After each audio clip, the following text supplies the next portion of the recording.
സ്നേഹം നിറഞ്ഞ പ്രേക്ഷകർക്ക് പുതിയൊരു വീഡിയോയിലേക്ക് ഹാർദവമായ സ്വാഗതം. ഇന്നത്തെ വീഡിയോയിൽ പറയാൻ ഉദ്ദേശിക്കുന്നത് മറ്റൊന്നുമല്ല,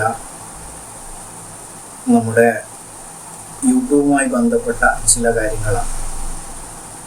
യൂട്യൂബിൽ പുതുതായി വന്ന ഒരു അപ്ഡേറ്റിനെ കുറിച്ച് പറയുകയാണെങ്കിൽ, തീരെ വ്യൂസ് ഇല്ലാതെ കഷ്ടപ്പെടുന്ന ആളുകൾക്കൊക്കെ ഉപകാരപ്പെടുന്ന ഒന്നാണ്. അതാണ് കൊളാബ് എന്ന് പറയുന്നത്.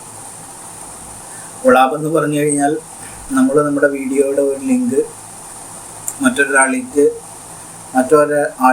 ഷെയർ ചെയ്യുന്നു. ആ ലിങ്ക് അദ്ദേഹം ആക്സെപ്റ്റ് ചെയ്യുന്ന പക്ഷം അദ്ദേഹത്തിൻ്റെ ചാനലിലൂടെയും നമ്മുടെ വീഡിയോ കാണിക്കുന്ന ഒരു ഫീച്ചറാണ്. ഫീച്ചർ എത്രമാത്രം ഉപകാരപ്പെടുമെന്ന് നമുക്ക് ഉപയോഗിച്ച് നോക്കിയതിന് ശേഷമേ മനസ്സിലാവുകയുള്ളൂ.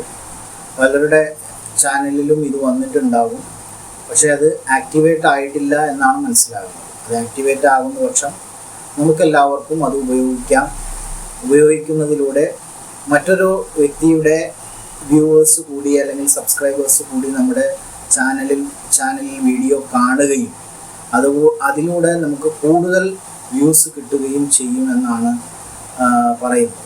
അപ്പോൾ അതുകൊണ്ട് തന്നെ കൊളാബും നിങ്ങളെല്ലാവരും പരമാവധി ഉപയോഗപ്പെടുത്തുക. യൂട്യൂബ് തരുന്ന നിർദ്ദേശങ്ങൾ, ഇൻസ്പിറേഷൻ, അതായത് ഇൻസ്പയർ എന്ന് പറഞ്ഞു തരുന്ന ഒരു ടാബുണ്ട്. ആ ടാബ് വെച്ച് നമ്മൾ നോക്കുക. അതുപോലെ തന്നെ റിസർച്ച് എന്ന് പറഞ്ഞ ടാബ് ഉപയോഗിച്ചും നിങ്ങൾ നെക്സ്റ്റ് വീഡിയോ ചെയ്യുമ്പോൾ എന്തൊക്കെ കാര്യങ്ങൾ ശ്രദ്ധിക്കണമെന്ന് യൂട്യൂബ് തന്നെ പറഞ്ഞു തരുന്നുണ്ട്. അതൊക്കെ നോക്കിക്കഴിഞ്ഞാൽ കുറേയൊക്കെ മാറ്റങ്ങൾ വരുത്താൻ നമുക്ക് സാധിക്കും. അതുപോലെ തന്നെ മുമ്പ് പറഞ്ഞ വീഡിയോയിലൊക്കെ ഞാൻ പറഞ്ഞിട്ടുണ്ട്, എല്ലാവരും ലോങ് വീഡിയോസ് തന്നെ ചെയ്യുക. ലോങ് വീഡിയോസ് കൊണ്ട് മാത്രമേ നമുക്ക് രക്ഷപ്പെടാൻ സാധിക്കുകയുള്ളൂ.